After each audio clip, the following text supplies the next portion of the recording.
और वहां से चीजें जोड़ते जोड़ते जोड़ते इसके ऊपर पूरी रिसर्च हमारी शुरू होगी। मोर देन प्रेडिक्शन, इसे समझना और उसे फिर आगे की घटना को प्रेडिक्ट करना, क्योंकि जब तक आपके रूट उसके अंदर नहीं आए। हमारे ख्याल से किसी के यहाँ पर स्पीकर शुरू है, तो हमारी आवाज सुशांत एको होके हमारे पास वापस आ रही है। सुशांत जी आपका और स्पीकर बंद कर दीजिए। सुशांत यस। तो इस तरह की ये पूरी परिस्थिति हुई कि आप किसी भी चार्ट को अगर उठाएंगे तो आपको उसका बैकड्रॉप समझना बेहद जरूरी है। एक छोटी सी घटना बिना चार्ट के हम आपको बताएंगे कि जिस समय हम पुणे के शहर में काम किया करते थे, तो हमारे एक टीम के स्टाफ मेंबर ने, जिन्हें मालूम हुआ कि हमें एस्ट्रोलॉजी आती है, वो अपना चार्ट लेकर के आए थे। उनके मौसी का था, मुंबई के मौसी के बेटे का था, मुंबई में रहते थे। तो उनकी बहुत टेंशन चल रही है, तो हमने उन्हें 4-5 दिन बाद का समय दिया। कॉन्फ्रेंस रूम में खाना खाने के बाद गए, कॉफी पीते बैठे और हमने चार्ट देखा। हमने कहा इनको कोई प्रॉब्लम नहीं है, इनका जो प्रॉब्लम है वो सिर्फ इतना है कि घर के अंदर और कुछ नहीं है, इनका वाइफ के साथ थोड़ा सा प्रॉब्लम चल रहा है।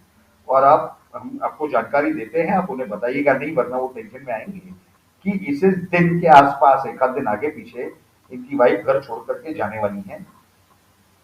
और ये इस तारीख तक अगर उन्हें मनाने भी जाएंगे, लेने भी जाएंगे, तो वो नहीं आने वाले। लेकिन ये जो तारीख हम आपको दूसरी तारीख दे रहे हैं, उस दिन ये सिर्फ एक फोन भी करेंगे तो वो तुरंत वापस आ जाए। अब ये व्यक्ति ने अपने जो मौसेरे भाई है मुंबई में, उन्हें कोई जानकारी नहीं दी। जब ये घटना हुई, उनकी वाइफ अपने मायके चली गई। ये दूसरे तीसरे दिन 2 बार उनके ससुराल जाकर के आए ये व्यक्ति, यानी अपने वाइफ के मायके। और जब वो नहीं आई तो इन्होंने अपने भाई को, मौसेरे भाई को पुणे में फोन करके बताया कि ऐसी-ऐसी बात है। तो इन्होंने सीधा-सीधा उन्हें कहा कि टेंशन नहीं लेना, ये तारीख तक कोई प्रयत्न नहीं करना। इस तारीख के बाद आप खाली फ़ोन भी करोगे तो आपकी वाइफ आ जाएगी। और जो तारीख हमने बताई थी, उस तारीख को ये अपने वाइफ से मिलने अपने ससुर जी के घर गए। कोइंसिडेंस ऐसा हुआ कि इनके वाइफ ने उस समय दरवाज़ा खोला। दरवाज़ा खोलने के बाद कहा, मतलब खोलते हुए ही कहा कि अच्छा हुआ आप आ गए, आप आए हो, आप बैठिए, पापा से बात कीजिए, लेकिन हम तब तक अंदर पूरा सामान अपना समेट लेते हैं, हमें आपके साथ वापस चलना है, आप जाइएगा नहीं, हमें ये बताइए। सामने से उन्हें कहा गया वाइफ द्वारा। यानी इस तरह की ये जो घटना हम आपको बता रहे हैं, ये 2005 की बता रहे हैं, आज की नहीं बता रहे हैं। यानी 17 साल पहले की ये घटना है। तो इस तरह के ये पूरे जो हालात हैं, इस तरह से होते हैं। ऐसी कई सारी घटनाएं होती रहती हैं जीवन में।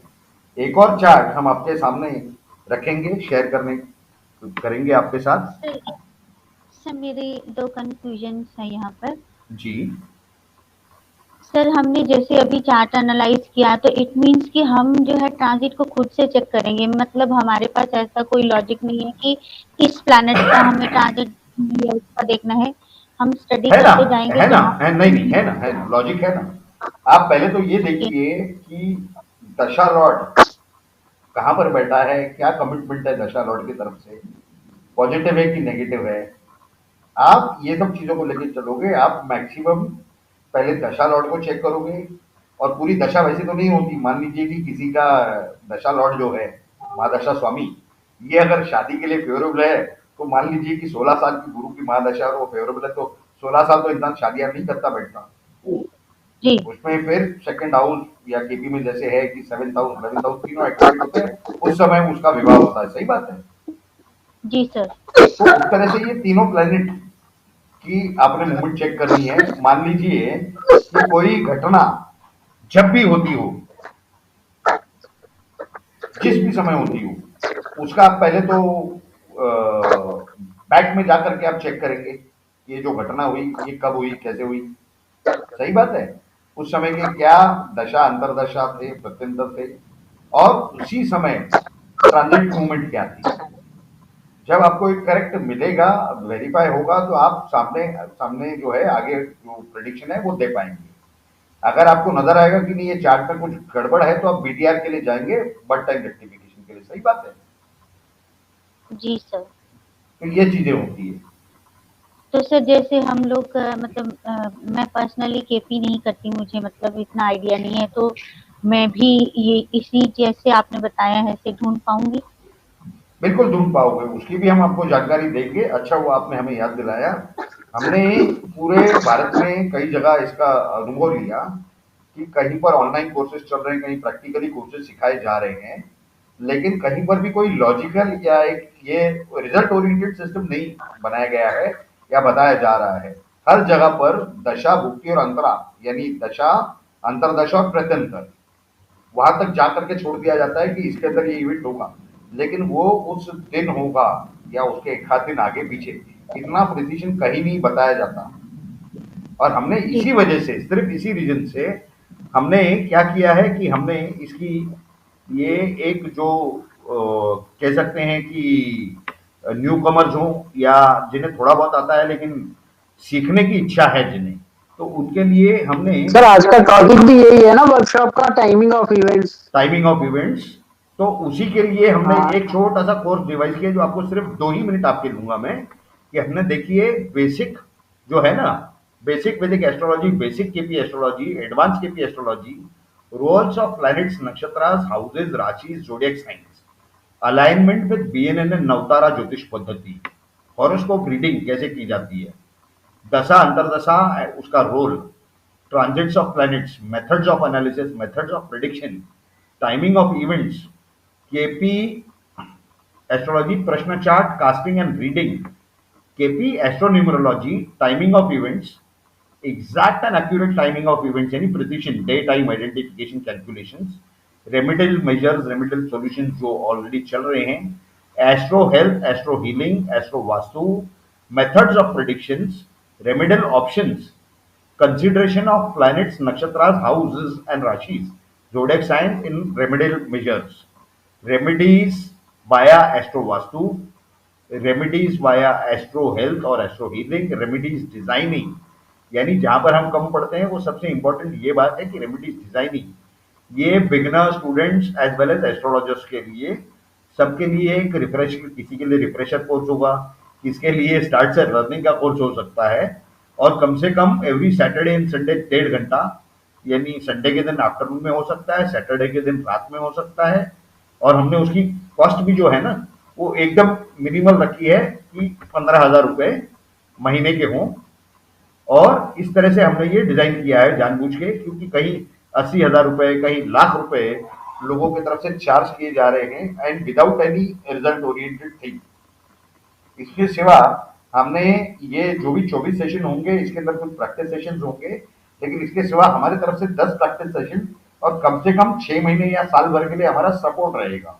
और हमारे कुछ फ्री प्रैक्टिस सेशन होंगे जिसमें ये सभी लोग आकर के अपने प्रॉब्लम्स लेकर के आके सबके लिए एक प्रैक्टिस सेशन हो जाएगा कि किस तरह से इसे सॉल्व किया जा सकता है। और ये सभी ऑनलाइन होगा, इसमें किसी को फिजिकली यहाँ से वहां जाने की जरूरत नहीं है। हफ्ते में 1 या 2 बार प्रैक्टिस सेशन रखी जा सकती है एट अ कंफर्टेबल टाइम, जहां पर कि सबको समय हो, कोशिश करके रात के समय, क्योंकि आजकल सभी लोग वर्किंग है, तो रात के समय 1 या 1.5 घंटा अगर प्रैक्टिस मिल जाए तो ये बहुत ही बढ़िया बात होती है, एक्सपोजर भी बढ़ता है सबका, जिनकी समस्या है उनकी समस्या भी सॉल्व हो जाती है। तो हिचक सभी को आती है, क्योंकि हमने इस वर्कशॉप की शुरुआत में ही कहा था कि every human being will remain a student through out his और हर लाइफ टिल हिज और हर लास्ट ब्रेथ, यानी अपने आखिरी सांस तक हम सभी लोग कुछ ना कुछ नया सीखते रहेंगे और यही जीवन है।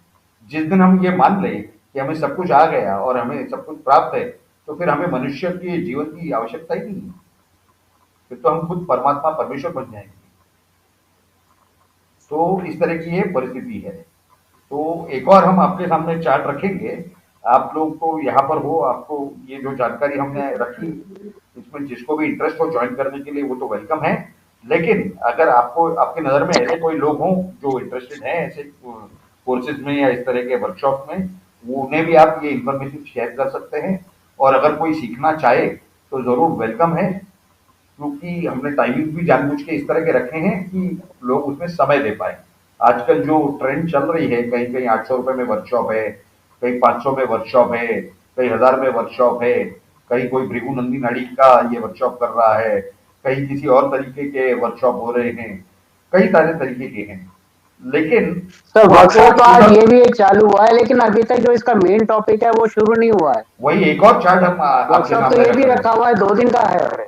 नहीं पता है, तो हम आपको वो बता रहे हैं कि वहां पे इस सूक्ष्म तरीके से सूक्ष्म एंड तक पहुंचने के लिए पिन पॉइंट तक कोई प्रयत्न नहीं कर रहा है। जो प्रयत्न हमने शुरू किया हुआ है, यही हम आपको जानकारी दे रहे हैं। अभी आपके सामने हम एक और चार्ट रखेंगे। ये आपके सामने एक चार्ट है। हेलो। यस, बोलिए। I don't think like because ज्योतिष एक बहुत ही वास्ट सब्जेक्ट है, तो इसके लिए प्रैक्टिस सेशन की बहुत जरूरी है। तो अच्छा है कि आपने इतने प्रैक्टिस सेशंस रखे हैं, बिकॉज आई थिंक सो जब भृगु नाड़ी जब मैंने सीखी थी मैं पूरी कंफ्यूज थी। तो आप जो बोल रहे हो सही बोल रहे हो सर, बिकॉज ये आप बोल रहे हो 300 रुपए में कोई पूरा नहीं सीख पाएगा, बिकॉज हनुमान जी ने भी भगवान सूर्य नारायण से सीखा था। ये हमको भृगु नाड़ी में हम लोगों को बताया गया था। तो ये बहुत ही वास्ट चैप्टर है, इसको कवर करने के लिए बहुत लॉजिक लगता है, तभी हम एक्यूरेट टाइमिंग हम ले सकते हैं। एंड गुड दैट यू मतलब आप प्रैक्टिस सेशन दे रहे हो, बिकॉज मेरे फियांसे भी करते हैं तो उनको बहुत लॉजिक अप्लाई करना पड़ता है परफेक्शन देने के लिए। धन्यवाद मालती जी। तो ये जो उद्देश्य जो है हमारा, ये पिन पॉइंट करना है इन डेप्थ जा करके कि किस तरह से घटनाएं होती है, उन्हें किस तरह से प्रेडिक्ट किया जा सकता है। ऊपर ऊपर से सिखाना हो, एक छोटा मोटा वर्कशॉप हो तो हम वैसे ऊपर ऊपर से कर सकते हैं। इस तरह से चार्ट के अंदर आपको ट्रांजिट दिखाना, गोचर दिखाना, ये हमारे लिए कोई जरूरी नहीं है और ये कोई दिखाता भी नहीं है। लेकिन क्योंकि हमारी ये इच्छा है, प्रबल इच्छा है कि इन डेप्थ इसका हर चीज का एनालिसिस हो, सही तरीके से वो समझ में आ सके जो सीखना चाहता है उसके, और उसका लाभ ज़्यादा से ज़्यादा लोग उठा उठा सकें। क्योंकि अगर आपने रेलवे काउंटर में देखा होगा कि आप राजधानी की या किसी भी ट्रेन की जब भी आप टिकट बुकिंग करने जाते हो, तो क्या आपको इस तरह से मिलता है कि एक काउंटर पे अवेलेबल, दूसरे पे आरएसी, तीसरे में वेट लिस्ट, चौथे में क्लोज्ड, इस तरह से नहीं मिलता है। लेकिन ज्योतिष की परिस्थिति आज की ये है कि मान लीजिए कि कहीं विधानसभा का चुनाव है, एक ही मतदार संघ में, एक ही कॉन्स्टिट्यूंसी में 4 लोग या 5 लोग अगर खड़े हैं और वो एक ही ज्योतिष के पास जाएंगे, तो पैरामीटर्स ही अलग अलग हैं और वो वही 5 लोग दूसरे ज्योतिष के पास जाएंगे तो हर एक को प्रिडिक्शन अलग बताया जाता है। इसके लिए इसका इंडेप्थ एनालिसिस और सीखना जरूरी है। वर्कशॉप चलाना मामूली बात है। इसके पहले हम फ्री में वर्कशॉप रख चुके हैं, लेकिन वहां लोग अपनी अपनी कुंडलियां लेके आते थे। हमारा आप बताइए। एंड लेकिन बिकॉज उससे मैंने 30,000 स्पेंड किए थे भृगुनाड़ी में, और उसके बाद में स्टिल कंफ्यूजन। और जो मेरे साथ जिन्होंने मतलब सीखा था, तो एंड ऑफ द डे वो प्रिडिक्ट ही नहीं कर पा रहे, क्योंकि उनको प्रैक्टिकल सेशन ही नहीं दिया गया। तो खाली वो सपोर्ट 6 महीने का देते, 6 महीने का देते, लेकिन बैक टू वही आता है कि परफेक्शन नहीं आता है सर। बहुत कंफ्यूजिंग हो जाता है। फिर वो लोग वैदिक पे बोलते हैं आप वैदिक सीखो तो थोड़ा आपको मिक्सचर मिलेगा। तो फिर आपने भृगुनाड़ी का 30,000 क्यों लिया था आपने? तो मेरा कहने का मतलब ये है, फिर उन लोगों के पास कोई जवाब नहीं होता है। तो मैं यही बोलना चाहूंगी, बिकॉज थियोरी तो हर कोई सिखाता है, लेकिन प्रैक्टिकली इन डेप्थ लॉजिक करना ही मेन थिंग है। ये तब जाके मैं सीखी, क्योंकि हम लोग किसी ज्योतिष के पास जाते हैं, अपना चौकठा दिखाते हैं, वो कुछ बोलते हैं, हम उस पर हम मेस्मराइज हो जाते हैं और हमारा ब्रेन वॉश हो जाता है। तो जब मैंने सीखा तब मुझे पता चला कि ये पूरा कंफ्यूजिंग है, we require lots of research in that. ठीक है, थैंक यू मालती जी। तो अभी हम आते हैं प्रैक्टिकल पर, जिसकी सबसे ज्यादा हमें आवश्यकता है। तो अगर आप देखेंगे तो ये एक चार्ट है जिसमें ये शनि की महादशा इनकी अगर आप देखेंगे, ठीक है, तो वैदिक पद्धति से शनि और मंगल कंजंक्ट है, 7वें स्थान में बैठे हुए हैं ना। हेलो, क्या आप लोगों तक हमारी आवाज आ रही है? जी सर, आवाज आपकी आ रही है। आप आपको बताएं। चार्ट दिखाई दे रहा है सबको? चार्ट दिखाई दे रहा है। जी हाँ। तो आप देखेंगे कि शनि और मंगल की युति है, कंजंक्शन है। शनि कुछ 8 डिग्री पर है, 8 डिग्री 32 मिनट पर, और मंगल 3 डिग्री पर है, ठीक है। यानी 5-6 डिग्री के अंदर ही है। मंगल पीछे है, शनि आगे है, और शनि की जो राशियां हैं वो तीसरे और चौथे स्थान में हैं। तीसरे स्थान में राहु है, जिनके पास सॉफ्टवेयर नहीं है सामने वो लिख भी सकते हैं, चाहे तो हम उनके सुविधा के लिए बता देते हैं। वृश्चिक राशि की कुंडली है, यदि वृश्चिक लग्न स्थान में है, दूसरे घर में गुरु है, तीसरे स्थान में राहु है, चौथे में सूर्य और बुध है, बुध वक्रीय है, छठवें स्थान में शुक्र है, सातवें स्थान में मंगल शनि, आठवें स्थान में चंद्र और नवें स्थान में केतु। और साथ ही साथ हम कृष्णमूर्ति पद्धति की जो भाव चलित कुंडली है वो भी बता देते हैं, कोई लिखना चाहे तो उसे भी लिख सकते हैं। वृश्चिक राशि लगन में है, गुरु पहले ही स्थान में है, दूसरे स्थान में राहु, तीसरा स्थान रिक्त है, उसमें कोई ग्रह नहीं है, चौथे स्थान में रवि और बुध हैं, पांचवा स्थान रिक्त है, छठवें स्थान में मंगल, शुक्र और शनि है, सातवां स्थान रिक्त है, आठवें स्थान में चंद्र और केतु है, और 90 से 12वें स्थान तक कोई ग्रह नहीं। ठीक है। अब इस व्यक्ति की जो शादी की उम्र जिसे कहा जा सकता है वो शनि की महादशा में चल रही है। सर केटी चार्ट का इम्पोर्टेंस क्या होता है जनरली? पूरे भी आएंगे, ऊपर भी आएंगे। ये जो इम्पोर्टेंस है पहले ये प्रैक्टिकल के बाद हम आपको केटी वैदिक और नवतारा पद्धति का क्या है वो हम आपको बताएंगे।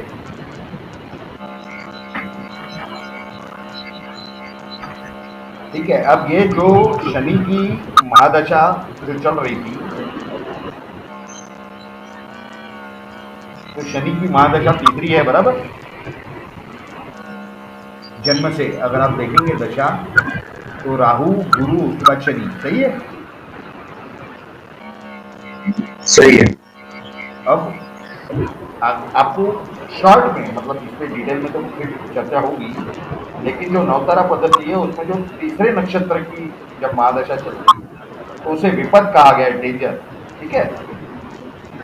अब शनि इसी इसके अंदर तीसरे स्थान की राशि और चतुर्थ स्थान की राशि लेकर के चल रहा है। वैदिक एंगल से अगर आप सोचेंगे तो चतुर्थ स्थान में जब कोई ग्रह नहीं है और मूल त्रिकोण राशि वहां पर है चतुर्थ स्थान में, बराबर, तो शनि उसका कार्यश होगा उस हिसाब से।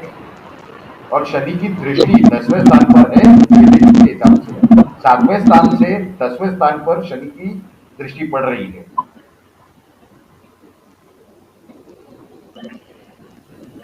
तो शनि की दृष्टि कौन सी होती? तीसरी, 7वीं और 10वीं, सही है।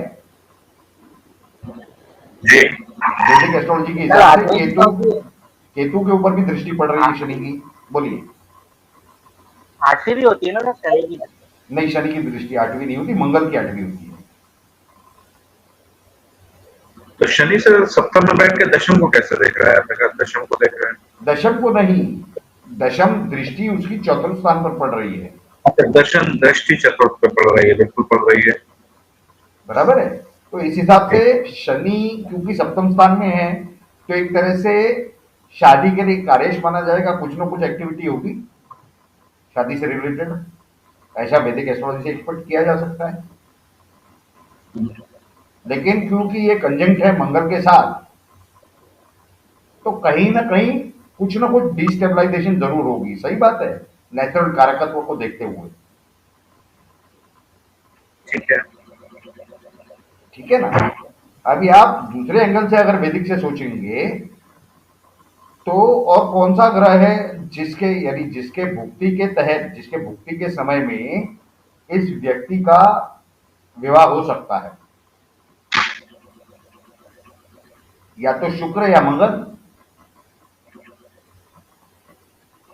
लेकिन क्योंकि मंगल 6वें स्थान की राशि का कार्यश है, उसमें संभावना कम है, शुक्र की संभावना ज्यादा है क्योंकि शुक्र की वहां पर राशि है। सही है। हाँ जी। तो उसी दौरान इनका विवाह हुआ। अब अगर इसी चार्ट को आप केपी से एनालाइज करेंगे या उससे पहले BNN से एनालाइज करेंगे तो आप देखोगे कि शुक्र के राशि में अपना शुक्र के राशि में, माफ कीजिए, मेष राशि में शुक्र बैठा है, बराबर। और क्योंकि BNN से ये जो त्रिकोण होते हैं, इन्हें एक ही राशि समझ के और सभी ग्रहों को लाइन से लिखा जाता है, एक ही तत्व की राशियां हैं। तो गुरु की डिग्रीज शुक्र से कम आपको दिखाई देंगी। शुक्र की 23 डिग्री 54 मिनट है और गुरु की 13 डिग्री 15 मिनट है, सही है। और शुक्र मंगल की तरफ जा रहा है। अब भृगुनंदी नाड़ी के हिसाब से पुरुष के कुंडली में, पुरुष के चार्ट में शुक्र यानी पत्नी, मंगल यानी देहा, जिसकी कुंडली है उसका देहा, बराबर। यानी शुक्र इस व्यक्ति की तरफ जा रहा हुआ स्पष्ट दिखाई दे रहा है, बराबर है ना। शुक्र जब आगे ट्रांजिट करेगा तो मंगल की तरफ जाएगा। तो उसी तरह से जिससे इनका विवाह हुआ वो इनके पीछे आई थी या इनसे मिलने आई थी, ठीक है। ये भृगुनंदी नाड़ी का एकदम सरल जो सिंपल चीजें दिख रही है वो हम आपको बता रहे हैं। जब हम केपी में आएंगे तो केपी में अगर आप देखोगे तो शनि 6वें स्थान में है, सही बात है। एट प्लेनेटरी लेवल, अपने स्तर पर, नक्षत्र में हम बाद में जाएंगे। At planetary level 4th house का cusp lord sub lord Shani हो रहा है, चतुर्थ स्थान का, 6वें स्थान का 6th हाउस का, 7th हाउस का, सप्तम स्थान का, दशम स्थान का और 12वें स्थान का। यानी 3, 6, 7, 10, 12, उसमें से क्योंकि राहु मकर राशि में है तो शनि का काम राहु भी करेगा, बलवान तरीके से करेगा। और 3rd हाउस जहां पर मकर राशि है उसका सबलॉर्ड बुध है तो वो भी करेगा केपी कस्प में। तो शनि और बुध ये 3rd हाउस के कार्य होते हैं। शनि की महादशा में ये आदमी की ट्रिप्स लगेंगी इस हिसाब से, ठीक है, क्योंकि शनि बलवान कार्य 3rd हाउस का है, शॉर्ट ट्रिप्स लगेंगे। दूसरी चीज 7th हाउस का बलवान कार्य है तो विवाह होगा। 10th हाउस का बलवान कार्य है तो प्रोफेशन से अलाइन होगा ये व्यक्ति। और 12th हाउस का है तो या तो ये बंदे के लॉन्ग ट्रिप्स होंगे या फिर इन्वेस्टमेंट्स होंगे या फिर लॉसेज होंगे या फिर ये बंदा चैरिटी करेगा। सही बात है ना। ये तो जनरल कैरेक्टरिस्टिक्स है भावों के जो हम बता रहे हैं, और लगभग उसी तरह के कैरेक्टरिस्टिक्स वैदिक एस्ट्रोलॉजी में भी हैं, सिर्फ केपी में है इस तरह से नहीं है। केपी में 4th और 5th हाउस का डिफरेंस ये होता है कि एजुकेशन वैदिक एस्ट्रोलॉजी में 5th हाउस से मानी जाती है और केपी में 4th हाउस से मानी जाती है, सही बात है। तो ये शनि की जब महादशा चल रही थी ये बंदे के शॉर्ट ट्रिप लग रहे थे, इनका विवाह उस समय हुआ और इनके लॉन्ग ट्रिप भी काफी लग रहे थे, इनके लॉसेस भी काफी हुए उस समय। लेकिन 10th हाउस का बलवान कहीं से कुछ बजिंग साउंड आ रही है, जरा आप लोग म्यूट कर लेंगे। यस, धन्यवाद। तो इस तरह की ये पूरी परिस्थिति है। अब शुक्र की अंतर्दशा अगर आप देखेंगे तो इसमें 21 अक्टूबर 1998 से लेकर के 21 दिसंबर 2001 तक चली, ठीक है। अभी हम आपके साथ इसमें बात करना चाहेंगे इसी चार्ट के ऊपर, क्योंकि यहाँ पर कई लोग बैठे हैं जो वैदिक एस्ट्रोलॉजी जानते हैं, तो वो जरा अपना माइक ऑन करें और हमें अपनी राय जरूर बताएं कि शुक्र के अंदर कौन सी अंतर्दशा ऐसी है जिसमें इस व्यक्ति के विवाह होने की संभावना है। एक नॉर्मल हिसाब से, अब ट्रांजिट अभी मत सोचिए, फिलहाल आपका माइक ऑन करके बात कीजिए प्लीज, कोई कोशिश तो कीजिए जरा। तो शनि मंगल या राहु, शनि, मंगल या राहु। शनि की तो महादशा चल ही रही थी। आपका मंगल और राहु के पीछे का आप कुछ हमें लॉजिक समझा सकेंगे? सर क्योंकि मंगल 7th हाउस में प्लेस है और राहु की दृष्टि है वहां पर, और शनि का भी वो एक राहु की दृष्टि 7th हाउस पर तो किस तरह से हो सकती है? तो 5th एस्पेक्ट नहीं जाएगा।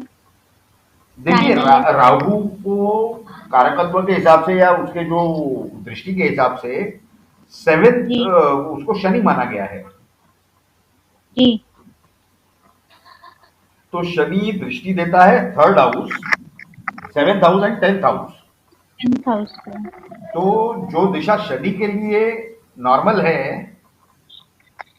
जी दृष्टि की, जब वक्रीय चलेगा तो वक्रीय तरफ दृष्टि होती है। ओके तो राहु वैसे ही वक्रीय है। तो राहु की दृष्टि कहाँ जा रही है? 12वें स्थान पे जा रही है, 8वें स्थान पे जा रही है और 5वें स्थान पे जा रही है केपी सिस्टम के हिसाब से। और अगर आप इसमें भी ले लें, वैदिक में भी, जी तो भी 1st हाउस होगा वैदिक तरीके से, 9th हाउस होगा और 6th हाउस होगा। 1 2 3 4 फिर अगर वक्रीय दृष्टि भी लेते हैं तो फिर 9th एस्पेक्ट नहीं आएगा 7th पे। 9th हाउस 7th शनि का होता नहीं तो राहु का कहां से होगा? वैसे तो नॉर्मली ये माना जाता है कि राहु का एस्पेक्ट होता ही नहीं, क्योंकि ये गैसियस प्लैनेट है। अगर आप गौर करोगे इसका जो इतिहास है तो उसमें आपको जी दिखाई देगा कि ये प्लैनेट है ही नहीं।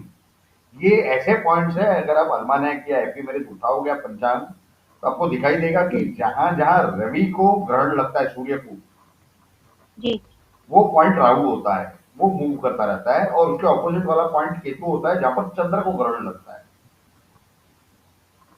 ठीक है? तो तो सर ये जो ग्रहण के वजह से या ये जो भी केमिकल एक्टिविटी है या बायोलॉजिकल जी एक्टिविटी है, इस वजह से ये एक गैसेस का गोला है, इस तरह से माना गया है। It is not a proper जी planet. Do you really want to confuse us or what do you want? You asked us to speak.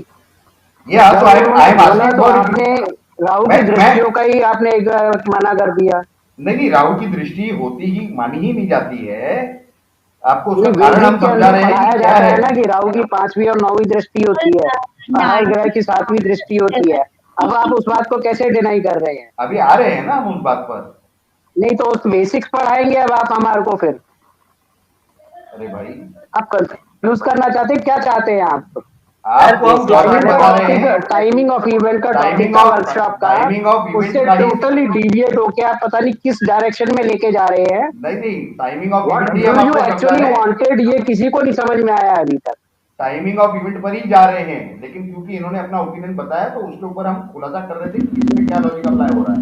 Opinion आपने पूछा है, इसलिए बताया उन्होंने। देखिए, हम यहाँ बहस करना नहीं चाहते। देखिए, हम यहाँ बहस करने के लिए नहीं आए हैं। हम उसका लॉजिक का इनका जवाब दे रहे थे। और अगर आपको सुनना पसंद नहीं है तो कोई बात नहीं, लेकिन इसका मतलब ये नहीं है कि आपको कंफ्यूज होना है। हम आपके कोई ये नहीं है कि जो हम कहेंगे वो पूरा तथ्य ही होगा। इनकी बात का हम जवाब दे रहे थे, हमने कोई पॉइंट नहीं रेज किया है जिस तरह से आप बात कर रहे हैं। जी सर जो सर नाड़ी में भी कहा जाता है 7th एस्पेक्ट नहीं है, लेकिन 12th 3rd 7th 11th ये तो लिए जाते हैं ना। नाड़ी में कई सारी चीजें सिखाई जाती है, लेकिन अभी हम टू द पॉइंट कैसे पहुंचना है ना, उसके लिए कौन सा रास्ता यूज करना है, वो उसका क्या सिस्टम है, ये हम बता जी रहे हैं। ठीक है? वैदिक में राहु को गुरु वाली दृष्टियां दी जाती है, उसी लॉजिक से मैंने कहा कि 5th एस्पेक्ट जो है वो 7th पे जा रहा है, इसलिए हम इसको भी ले सकते हैं। नहीं, वो ठीक है, लेकिन हमें रिजल्ट पे पहुंचने से मतलब है। तो अभी इसमें कहाँ कनेक्शन आ रहा है, हम वहां जा रहे हैं। मेरे ख्याल से बाकी आपके सिवा तो कोई बता नहीं पाया कि इसमें क्या लॉजिक हो सकता है। वीनस के साथ गुरु का स्थान, गुरु का कुछ रोल हो सकता है क्या? मुझे लगता है वैदिक दृष्टि। हाँ, आ रहे हैं गुरु के। देखिए, गुरु की दृष्टि है, गुरु की दृष्टि है वैदिक एंगल से, और ये एक बहुत ही पॉजिटिव एस्पेक्ट है उस विषय में। गुरु भी दूसरे स्थान का गुरु है, जहां पर की फैमिली, सेकंड हाउस फैमिली, परिवार भी गिना जाता है। सही है? जी सर तो ये एक चीजें हैं। अब इस हॉरोस्कोप में कैसे अप्लाई हो रहा है कि अगर आप देखेंगे कि शनि शुक्र राहु के पीरियड में इनका विवाह हुआ 15 मई 2000 को बराबर, ठीक है। अभी राहु के पीछे का क्या कैलकुलेशन है वहां पर हम आ रहे हैं। अभी हम केपी में चल रहे थे, वैदिक की भी बात हुई, केपी में भी चल रहे हैं। तो यहां पर अगर आप देखेंगे तो हम आपके लिए यहां पर ट्रांजिट चार्ट लगाएंगे ताकि आपको प्रॉपर चीजें ध्यान में आ सके।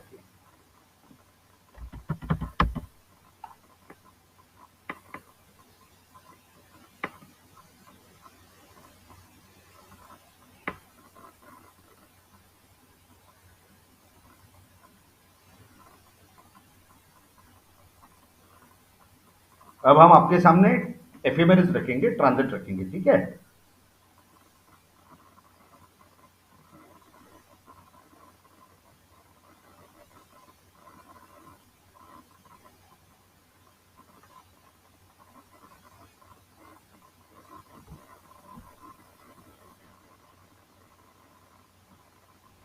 सर जैसे आपने मुझे बताया वैसे मतलब आपका कहने का मतलब है कि राहु और केतु जिसकी राशि में बैठे हैं तो हमें एस्पेक्ट भी उन प्लैनेट्स के लेने चाहिए।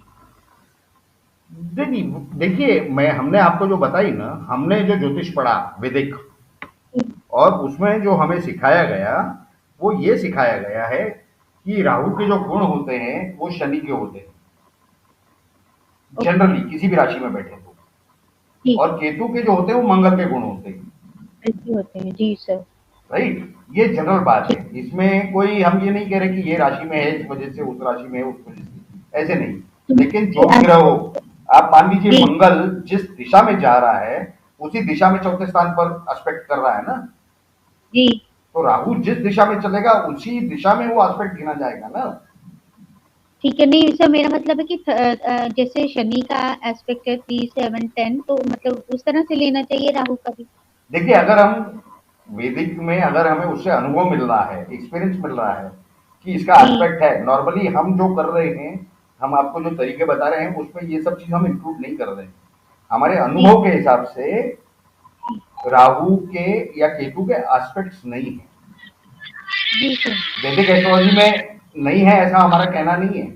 वैदिक एस्ट्रोलॉजी में कई चीजें सिखाई जा रही है, केपी में कई चीजें सिखाई जा रही हैं, भृगुनंदी नाड़ी में कई चीजें सिखाई जा रही हैं, पराशरी में कई चीजें सिखाई जा रही हैं, जैमिनी सिस्टम में कई सारी चीजें सिखाई जा रही है। सही बात है, हम उन चीज को नकारते नहीं। वो हर एक का अपना ये है कि हमने इस यहां से लेके यहां पहुंचना है तो हमें राजधानी से जाना है कि जनता से जाना है कि कौन सी गाड़ी से जाना है या प्लेन से जाना है, वो हर एक की अपनी मर्जी है। हम किसी को नहीं कह सकते कि आप फॉलो मत कीजिए, और हमें इतनी ताकत भी नहीं कि हम किसी को कंफ्यूज कर सके। Anyway, coming back to this chart, अगर आप यहां पर देखेंगे तो 15 तारीख का जो रवि का भ्रमण है,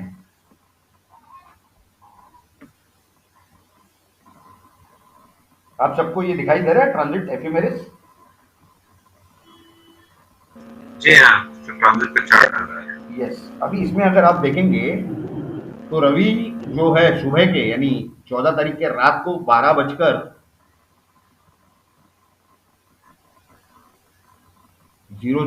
पर शुक्र में ऑलरेडी है, यानी शुक्र के राशि में ऑलरेडी है, ठीक है। तो हम 14 का देखेंगे यही।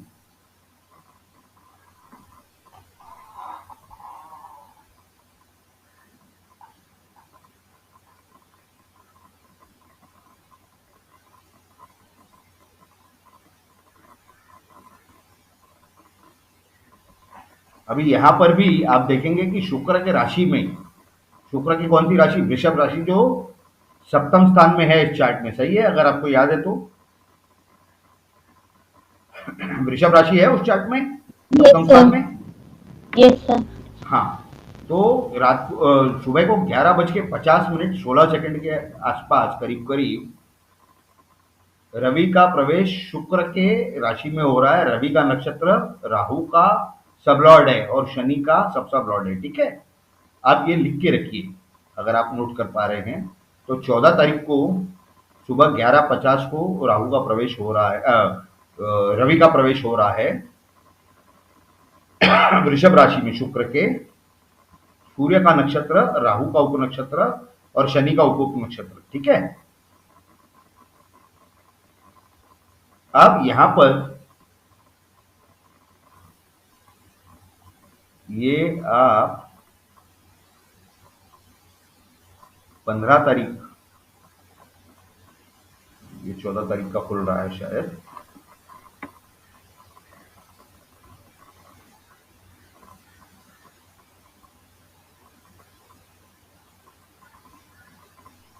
ये 14 तारीख का है। अब 15 तारीख का जो है हम आपको मूवमेंट दिखाएंगे शुक्र की अंतर्दशा है उस समय, शनि में शुक्र की अंतर्दशा है, राइट, भुक्ति।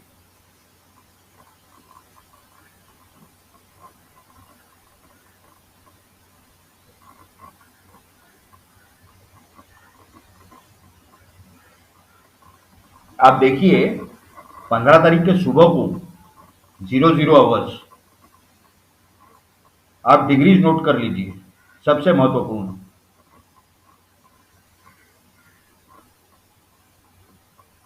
डिग्रीज 23 डिग्री 2 मिनट और 19 सेकंड, ठीक है।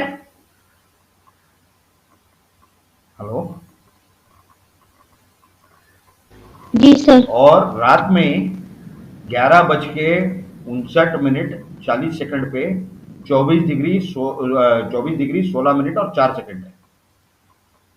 और इसमें अगर आप देखेंगे तो शुक्र शनि राहु, यानी शुक्र का नक्षत्र, शनि का उप नक्षत्र और राहु का उप नक्षत्र, इसका समय जो है ना वो 7:05 पर है और ये चल रहा है 13:16 और 22 सेकंड, यानी दोपहर के 1:16 और 22 सेकंड तक। सही है, आप सभी लोग ये नोट कर लीजिए। ये आपका नोट होने के बाद में हम वापस अभी नेटल चार्ट पे आ रहे हैं।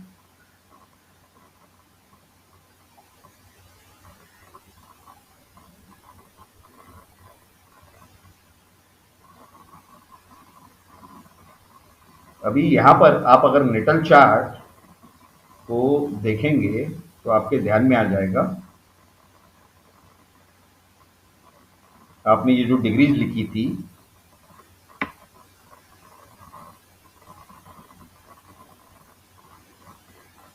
वो आप शुक्र की डिग्रीज यहां पर आप देखिए।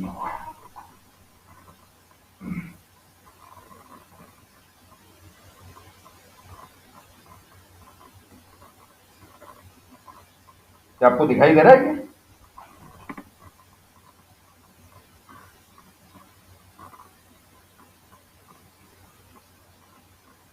Yes sir. शुक्र की कितनी डिग्रीज है यहाँ पर?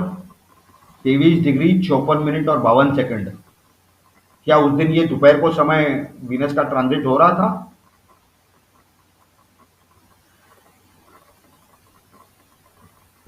Yes sir.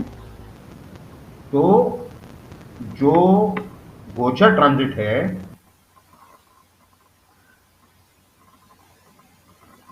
वो नेटल वीनस के ऊपर से ट्रांजिट कर रहा था। ये आप लोगों को दिखाई दिया अभी? हाँ जी, क्लियरली। राइट। तो किस तरह से ये ट्रांजिट होते हैं, चाहे ये दशा लॉर्ड हो, चाहे ये भुक्ति लॉर्ड हो, चाहे ये अंतरा लॉर्ड हो, या फिर सन का ट्रांजिट हो, ये सभी जो है ना, हाँ जी बोलिए। इसी डेट में इनकी मैरिज हुई थी? 15 मई 2000। 15 में 2000 नहीं मिले थे जी। अभी इसमें क्योंकि शनि 6th हाउस में बैठ करके कार्यश हो रहा है, 12वें स्थान का बलवान कार्यश हो रहा है, ठीक है। अगर इस व्यक्ति का डिवोर्स एक्सपेक्टेड है तो किस समय डिवोर्स एक्सपेक्टेड हो सकता है? तो इसमें दो तरह की लॉजिक है। अब ये दो तरह की कौन सी है? तो सिंपल है कि जो दशा अंतरदशा जो चल रही है, या तो उसका अपोजिट चले, या फिर केपी सिस्टम के हिसाब से अगर आप देखोगे तो सेकंड हाउस को नेगेट होना चाहिए, 6th हाउस एक्टिव होकर 7th हाउस नेगेटिव होना चाहिए, और 11th हाउस को नेगेट करने के लिए 10th हाउस एक्टिव होना चाहिए। सही बात है, क्योंकि वहां पर केपी में 2 7 11 को लिया जाता है कार्य। यस 1 6 10 चाहिए इनको। तो अभी आपको 1 6 10 लगेगा। तो इसी परिस्थिति में अगर आप देखोगे तो शनि वैसे भी 10वें स्थान का इस हॉरोस्कोप में बलवान कार्यश है। आपको फिर दोबारा हम वो चार्ट आपके सामने रखते हैं।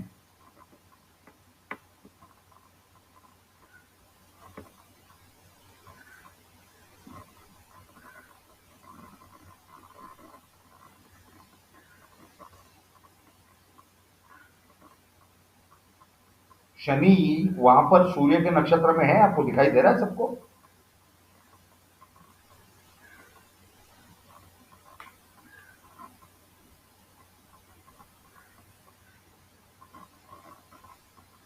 हेलो, प्लीज बात कीजिए।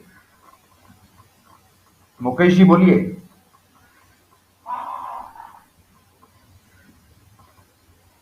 हेलो। जी sir. Mr. Padmanabha, Saturn is in the star of Sun.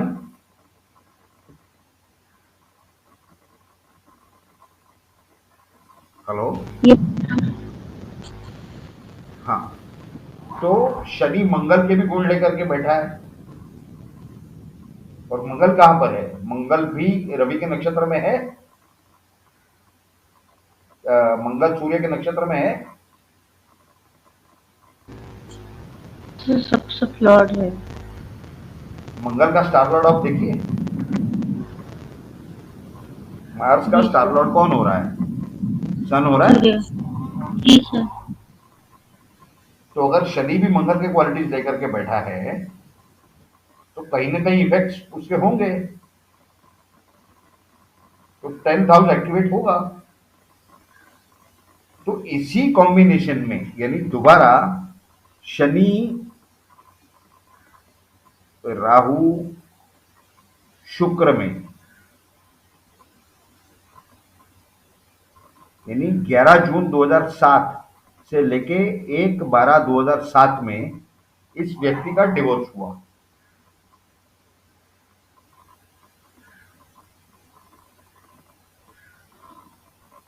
आप सबको दिखाई दे रहा है ये चार्ट? Yes sir. अब आप बोलेंगे कि इसके अंदर ट्रांजिट क्या था, बिकॉज पिन पॉइंट करना चाहिए।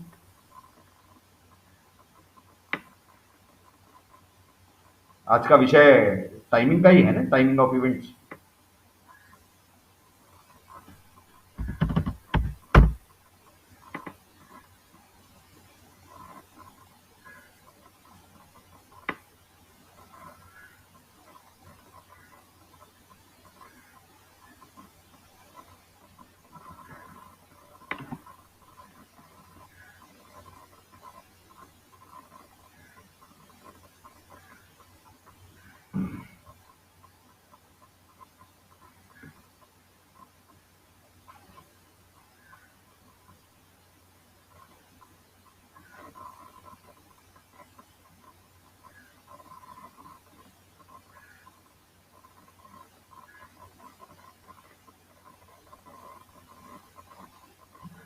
हाँ, तो अभी के सामने हम ये ट्रांजिट रखेंगे।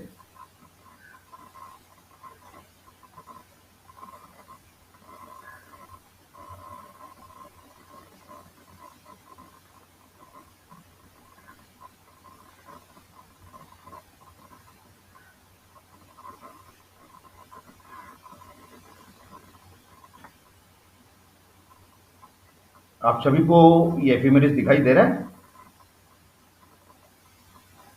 Yes sir. अगर आप 25 नवंबर को 2007 क्योंकि उस समय ये व्यक्ति ने हमें संपर्क किया था उसके कुछ महीने पहले, जबकि इनका लिटिगेशन चल रहा था इस बारे में। तो इन्होंने पता करने की कोशिश की थी कि क्या ये डिवोर्स हो जाएगा, नहीं होगा, क्या होगा, क्योंकि मैटर ऑलरेडी कोर्ट में जा चुका था। तो हमने ये जो दशा अंतरदशा वगैरह सबका अभ्यास किया, अध्ययन किया, तो हमें ये ध्यान में आया कि ये 25 नवंबर 2007 शनि शुक्र राहु, ये आपको ट्रांजिट दिखाई दे रहे हैं। शनि का नक्षत्र, शुक्र का उपनक्षत्र और सप्तम लॉर्ड राहु है, बराबर। जी सर। तो हमने इन्हें कहा था कि ये जो भी प्रोसीजर चल रही है ये 25 या 26 तारीख तक खत्म हो जाएगी, ठीक है। उसी चार्ट को अगर आप देखोगे तो आपको दोबारा ये बात ध्यान में आ जाएगी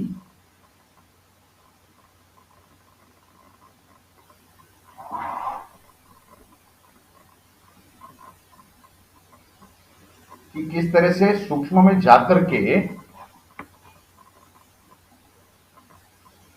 ये जानकारी सामने रखी गई, ठीक है। अभी आप उस पीरियड को अगर आप देखोगे तो आपको ध्यान में आएगा कि शनि राहु शुक्र का उस समय चल रहा था 1/12/2007 तक, और हमने जो टाइमिंग दी थी वो थी 25 नवंबर 2007, राइट। और उसी हिसाब से न्यायालय का आदेश पारित हुआ और इनका डिवोर्स हुआ।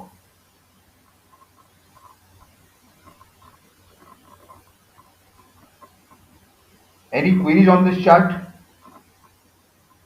आपकी कोई क्वेरी हो? Sir, how to arrive at this timing आपने ये तो बताया नहीं। हमने ट्रांजिट चेक किया, जिसकी महादशा, अंतरदशा और अंतरंतरा, यानी जिसे दशा, भुक्ति और अंतरा कहा जाता है। पहले ये तीनों प्लैनेट्स के ट्रांजिट आप चेक करेंगे। अगर ये उस फुलफिलमेंट की तरफ अगर आपको पॉइंट आउट कर रहे हैं via transit with the concerned उस नक्षत्र, उपनक्षत्र और उप नक्षत्र के थ्रू वो जा रहे हैं। मान लीजिए कि दशा लॉर्ड उसमें जा रहा है, नक्षत्र फुलफिल कर रहा है, लेकिन सब लॉर्ड वो उसमें अंतरा वाला फुलफिल करता हो या भुक्ति वाला फुलफिल करता हो, ये हमने ढूंढना है उस पीरियड के अंदर। और टू मिनिमाइज दी पीरियड हम क्या करते हैं कि तीनों जो चीजें हैं, यानी तीनों जो ग्रह हैं, तीनों ग्रह कौन से? दशा लॉर्ड, भुक्ति लॉर्ड और अंतरा लॉर्ड, ये तीनों के कारकत्व, प्लेसमेंट और ये कहाँ के सिग्निफैक्टर्स हो रहे हैं, कौन से स्थानों को एक्टिव कर रहे हैं, उससे संबंधित घटना होगी। और कहीं कहीं ऐसा होता है, काफी ज्यादा हद तक रादर, कि राहु और केतु का अगर आपको कहीं भी इन्वॉल्वमेंट दिखाई दे at in the level of dasha, bhukti या अंतरा, तो काफी बार आपको मूवमेंट नहीं दिखाई देती, लेकिन ढूंढना जरूरी है। अगर आपको नहीं दिखाई देगी, पूरी तरह से ठीक से ढूंढा, तो आपको सूर्य की मूवमेंट दिखाई देगी, कहीं ना कहीं आपको उसका ये दिखाई देता है। मान लीजिए कि सूर्य उस घर में एंट्री कर रहा हो, या राहु का उस दिन किसी घर के अंदर लास्ट दिन हो, यानी किस तरह से राशि वाइज नहीं, केपी कस्प वाइज आपको मिलेगा। क्योंकि हमने ये जो पूरा अध्ययन किया, इसमें हमें ये ध्यान में आया कि केपी कस्प जो है ना, उसमें भी ये रिजल्ट्स मिल रहे हैं।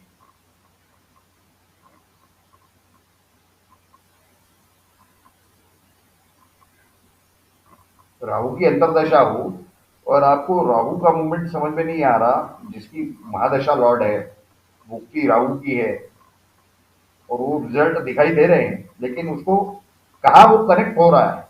तो इसके लिए हमने उस समय राहु का ट्रांजिट चेक किया। तो कस्प चार्ट के हिसाब से उस हाउस में, यानी 6th हाउस में राहु वक्रीय घूमता है, तो 6th हाउस का कस्प जहां से स्टार्ट होता है वहां पर वो नजदीक आ चुका था, और अगले वो कस्प को क्रॉस करके अगले हाउस में जा रहा था। अब राहु के लिए अगला हाउस कौन सा? 5th हाउस, 6 से 5th में जाएगा, तो 6th हाउस के उसने रिजल्ट्स दिए।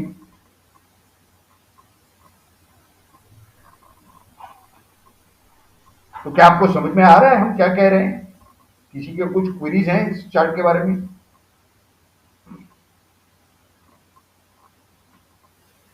Hello, No, can you give few more examples? Yes mister Padmanabhan, बोलिए। No, sir. We got it, sir. This example. Yes. Can you give few more examples? See, I will give you one more example in this chart itself, okay? And it will be very easy for you to understand.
Now here in this chart अगर आप देखोगे, मैं अभी आपको एक example दे रहा था।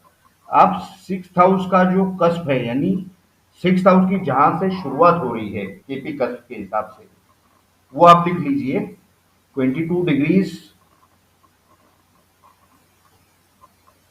8 minutes and 57 seconds. ठीक है, and the sign is Aries. Aries में 22 डिग्रीज 8 मिनट्स एंड 57 सेकेंड्स पे 6th हाउस का कस्प स्टार्ट होता है। सर स्क्रीन शेयर नहीं हुई है। ओहो, very sorry, I will share the screen.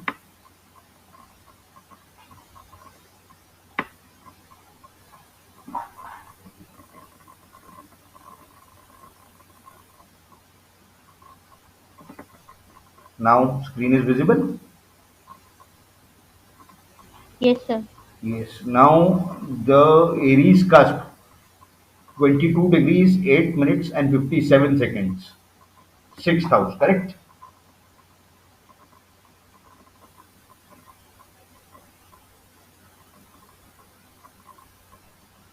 अगर आप इस चार्ट में उस समय देखेंगे तो बुध की महादशा शुरू है। बुध एक तरह से पॉजिटिव भी ले सकते हो, नेगेटिव भी ले सकते हो। बुध पॉजिटिव इसके लिए 5th हाउस में, नेगेटिव इसके लिए क्योंकि वक्रीय है।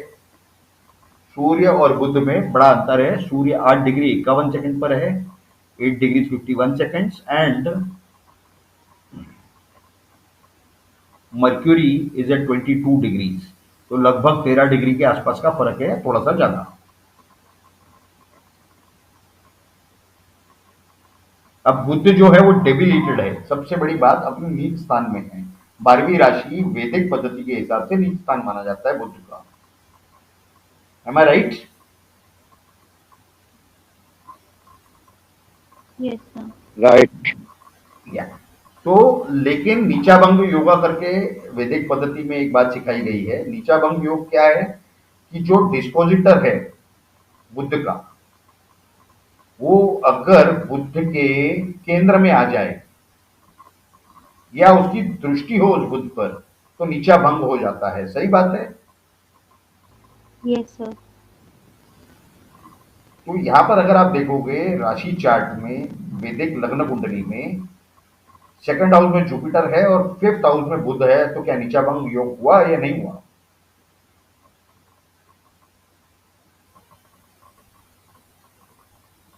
बुध के केंद्र में गुरु उपस्थित है, उस हिसाब से नीचा भंग योग हो रहा है।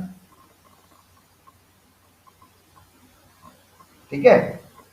दूसरी चीज अगर आप देखेंगे, चंद्र अष्टम स्थान में है और गुरु की दृष्टि सीधा सीधा चंद्र पे पड़ रही है। तो गजकेसरी योग हो रहा है, 9th हाउस वीक हो रहा है, लेकिन क्योंकि 9th हाउस में वहां पर केतु है, तो केतु ये संपूर्ण काम करेगा चंद्र के वहां पर, बेटर देन मून। तो 9th हाउस का इशू नहीं आ रहा, दैट इज डिवाइन हेल्थ। लेकिन जब आप घूम करके केपी सिस्टम पे आएंगे, तो आपको ध्यान में आएगा कि केतु भी 8वें स्थान में आ चुका है और राहु दूसरे स्थान में है। यानी सेकंड हाउस को अगर राहु बैठ जाए, तो कई लोगों की ये मान्यता होती है, क्योंकि हमारी भी ये मान्यता है कि कोई ग्रह पूरी तरह से पूरा पॉजिटिव नहीं होता, कहीं ना कहीं उसमें कुछ ना कुछ नेगेटिविटी होती है। मान लीजिए कि राहु अगर सेकंड हाउस में हो, तो थर्ड हाउस को कहीं ना कहीं नेगेट करता है अपने दशा अंतरदशा के समय।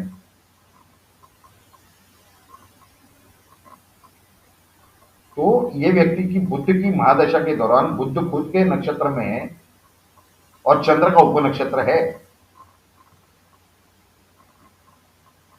उसमें राहु की भुक्ति यानी अंतरदशा चल रही थी और राहु 5th हाउस का कसफल सबलॉर्ड भी है, 5वें स्थान का। तो वो 6वें स्थान को नेगेट करेगा, बलवान कार्यश हो रहा है 5वें स्थान का। कहीं ना कहीं हेल्थ में इस व्यक्ति के लिए इश्यूज खड़े होंगे। साथ ही साथ चंद्र की अंतरा,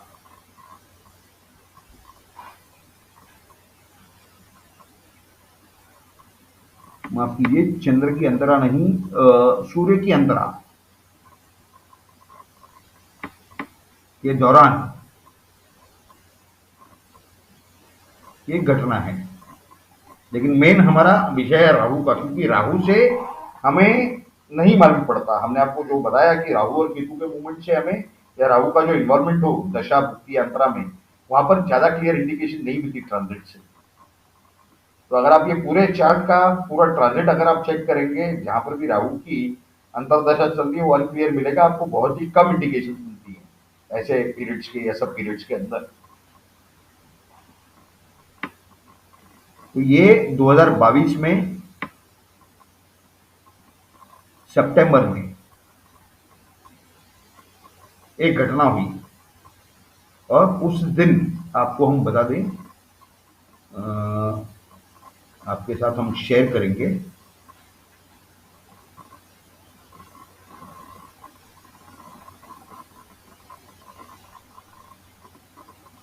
आपने 6 का प्लॉट नोट कर लिया सबने? आई मीन 6 की डिग्री, सॉरी 6 कस्प की जो डिग्रीज हैं 22, ठीक है, जहां 22 या बोलिए 22,857, right sir? Right, correct, and that is to Aries. अब हम ट्रांजिट आपके साथ शेयर करने जा रहे हैं।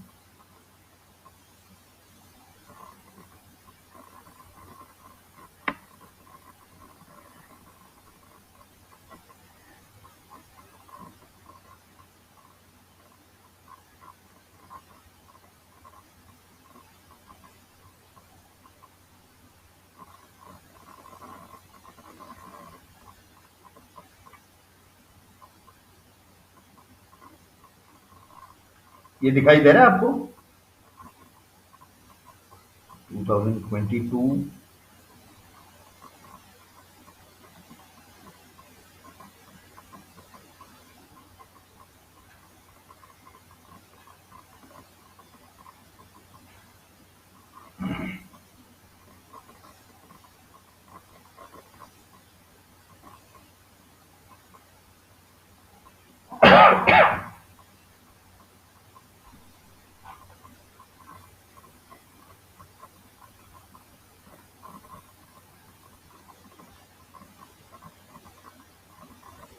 ये आप लिखिए 8 सितंबर 2022, राहु की डिग्री लिखिए 21/15/21/15/02। Sir, can you tell date in English, sir? Yeah, date is 8 September 2022. and the degrees of Rahu are 21, 15, 02. 21 degrees, 15 minutes and 02 seconds. And then next we come to the next day, that is 9th. We are now analyzing the Gochar transit of Rahu. Okay. Then again after 24 hours, that is on 9th September, the transit goes to 21 degrees 06 minutes and 22 seconds. 6 तारीख को 21 degree 6 minute और 22 second. ठीक है. ये दोनों ही transit Aries में हो रहा है, आपको दिखाई दे रहा होगा यहाँ पे जो दोनों दिन हमने लिए. अब हम वापस दोबारा नेटल चार्ट पे आएंगे. आपने जो डिग्रीज लिखी और आपको उसमें दिखाई देगा वो जो कस्प है, वहां यहां पर इंपॉर्टेंस है उस चीज का.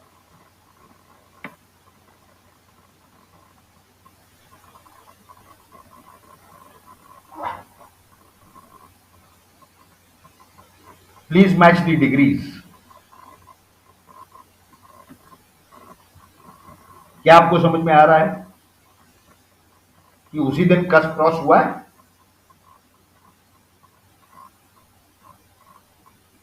राहु ने क्या ये कस्प क्रॉस किया है उस दिन? Yes sir. Right. So when Rahu was transiting that cusp and going towards the 5th house, यानी 5वें स्थान में जब ये राहु जा रहा था, राहु चंद्र के नक्षत्र में है. Can you see? Rahu is in the star nakshatra of moon. Moon is in the 8th house.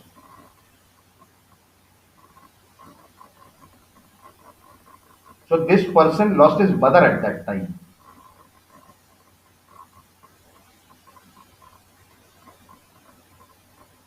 अगर आप उस दिन के पूरे ट्रांजिट अगर आप चेक करेंगे, जो हम आपको तारीख बता रहे हैं,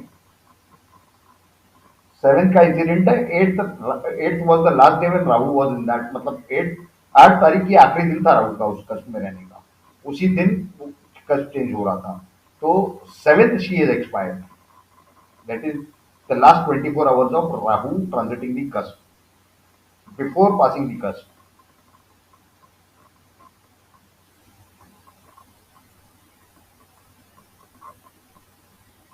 आप कोरिलेट कर पा रहे हो इस इंसिडेंट को और इस ट्रांजिट को? क्योंकि ना आपको सूर्य का उसमें ट्रांजिट मिलेगा, ना आपको चंद्र का कोरिलेट हो रहा है, ना शनि का कोरिलेट हो रहा है. हमने ये चार्ट के सारे ट्रांजिट हम चेक कर चुके हैं.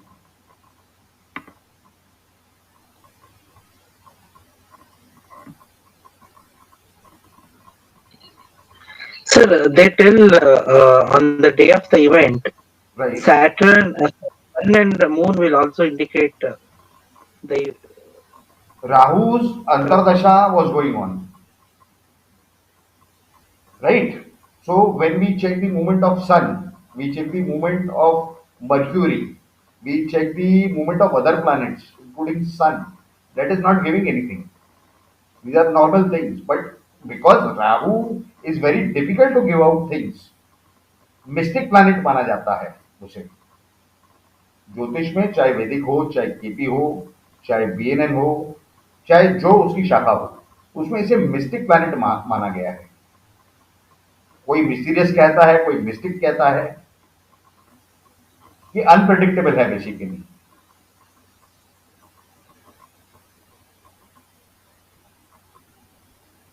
तो वो ट्रांजिट को इस तरह से डिकोड करना से हमें टाइमिंग का पता चलता है.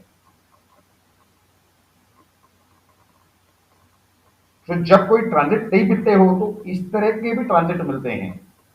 अगर हमारी नजर तेज हो, if we are alert to check all these things properly, कि जिस तरह से हमने आपके सामने जो जानकारी रखी कि दशा, भुक्ति और अंतरा का जो ट्रांजिट आपने चेक करना है, अगर वहां से नहीं मिले तो आपने रवि का चेक करना है. लेकिन जब राहु और केतु जैसे मिस्टिक ग्रह उसके अंदर होते हैं, दशा हो चाहे अंतरदशा हो, यानी भुक्ति हो या अंतरा हो या प्रत्यंतर हो, तो ये इस तरह से भी आपको रिजल्ट मिलते हैं, आपको ट्रांजिट दिखाई देते हैं, आप प्रेडिक्ट कर सकते हो।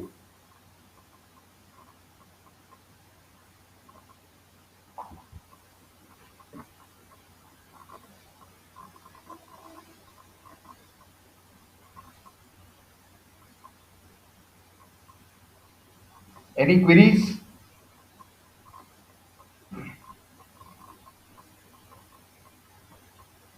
किसी के कुछ समझ में नहीं आया हो, कुछ किसी का सवाल बाकी हो?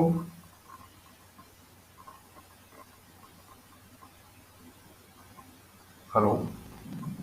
जी sir, actually we are not familiar with KP astrology, तो थोड़ी नहीं, केपी की बात नहीं हो रही है यहाँ पे। अभी देखिए, अब आजकल कुछ केपी रह ही नहीं गया। जी बिल्कुल वही सर, वो हम इतना वो कास्ट वगैरह ये जो नहीं, अभी तो देखिए, केपी का कष्ट तो हमें सॉफ्टवेयर ही दे रहा है, हम तो बना नहीं रहे। हम तो उस जमाने में सीखे जब हमें हाथ से बेसिक चार्ट, वैदिक चार्ट बनाना होता था। उसके बाद केपी कष्ट चार्ट भी हम हाथ से बनाया करते थे। अभी तो सब सामने है, हमने खाली एनालाइज करना है, डेटा पूरा कंप्यूटर दे रहा है। हमें क्या सीखना है? आधा काम तो हमारे कंप्यूटर लैपटॉप कर रहे हैं, बाकी हमने सीखना है इसमें एनालिसिस।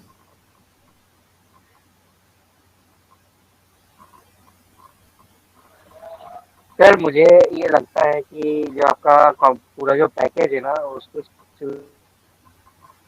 हाँ जी, तो आप यहाँ तक पहुँचेंगे ना तो हो जाएगा। तो I will much interested in your package, तो वो मैं जरूर ज्वाइन करूँगा। जरूर, ऑलवेज वेलकम। हेलो। या नमस्कार सर। बोलिए। नमस्कार सर। बोलिए बोलिए। आपका आपका सर केस का तो मुझे समझ में आ गया, लेकिन उसके अंदर बस यही चीज लगती है कि थोड़ा प्रैक्टिस चाहिए। और जब तक हम लोग इसको मतलब डिटेल में नहीं पढ़ेंगे जब तक थोड़ा मुश्किल है। मतलब 1-2 दिन में आने वाला सब्जेक्ट नहीं है, इसके लिए थोड़ा सा नहीं है। इसके लिए हमारे प्रैक्टिस सेशन भी होने जा रहे हैं, फ्री प्रैक्टिस सेशन होंगे सबके लिए। और ये नहीं कि हम जो चार्ट लाएंगे उसी के ऊपर डिस्कशन होंगे या कुछ। जितने प्रैक्टिशनर हैं, चाहे वो केपी से हैं, आपके यहाँ से किसी के यहाँ स्पीकर शुरू है, जरा लाउड स्पीकर अगर आपका बंद हो सके।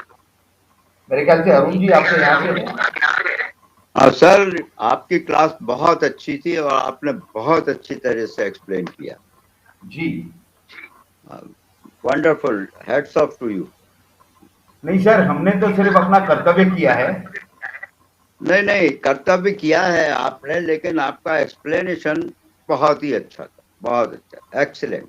ये सब आप जैसे बड़े लोगों के हमारे ऊपर आशीर्वाद है। क्योंकि मेरे पास ये सर इसकी आप रिकॉर्डिंग दिलवाइए, ट्रू एस्ट्रोलॉजी मेरे पास भी है।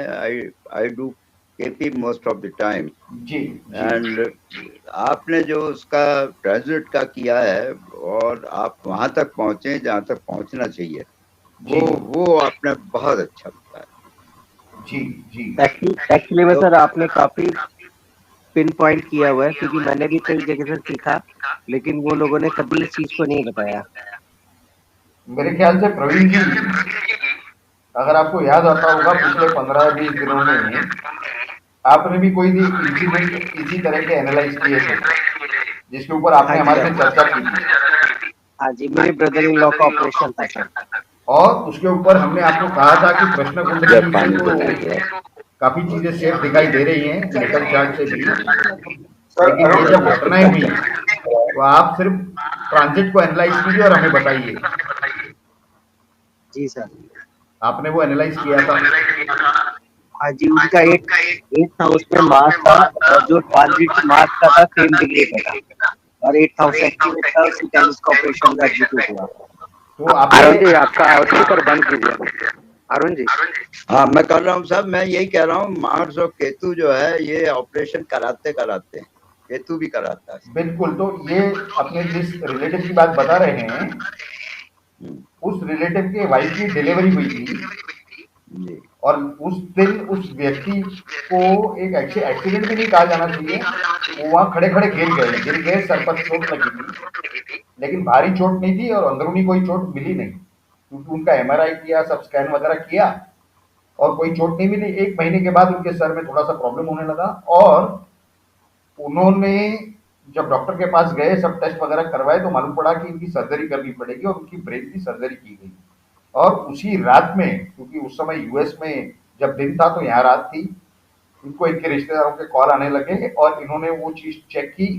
इन्होंने नेटल चार्ट चेक किया, सबसे पहले प्रश्न चार्ट बनाया, इन्होंने सेफ्टी दिखाई दी और जो उनका जो नेटल चार्ट है उसमें से भी सेफ्टी दिखाई दी। इन्होंने वहां तो जवाब दे दिया, लेकिन उन्होंने कहा कि हम कल सुबह जो है, क्योंकि रात के 2 या 3 बजे थे, तो कल सुबह जो है हम अपने सीनियर से बात करके कंफर्म करेंगे। तो हमने उस चीज की चार्ट तक नहीं देखी, हमने इन्हें फोन पे कहा कि आप हमें सिर्फ ओरली बताते जाइए, वर्बली, मुंह जुबानी, कि कौन से लग्न की कुंडली है, कौन सी राशि है वहां पर, और उससे हमें मालूम हो जाता है कि कौन सा फिर ग्रह कौन से राशि में कहाँ बैठा हुआ है। ग्रह की पोजीशनिंग बताते गए, लग्न कुंडली की भी और उसके पहले प्रश्न कुंडली की, और वो दोनों चीजों से हमें ये समझ में आया कि एवरीथिंग इज ओके। हमने कहा फिलहाल तो इन्हें कोई खतरा नहीं, घर पे तो आ जाएंगे। तो वो घर पे भी आ गए, उनके कुछ हेड के अंदर कुछ पाइप वगैरह लगाया है, कुछ फ्लूइड वगैरह निकालने के लिए, वो उनकी प्रोसीजर चालू है और जहां तक हो सके मिनिमम इन्वेजिव टेक्निक उन्होंने यूज की है। और महत्व की बात की, जो 1 महीना पहले की ये जो घटना थी उसका इन्होंने ट्रांजिट एनालाइज किया तो मंगल का मूवमेंट इन्हें बराबर दिखाई दिया, और जो 1 महीना पहले की घटना थी कि जो ये गिर गए उसका भी ट्रांजिट हमने इन्हें चेक करने कहा, तो इन्होंने वो भी ट्रांजिट मैच करके दिखाया कि उस दिन उसी डिग्री पर ट्रांजिट है।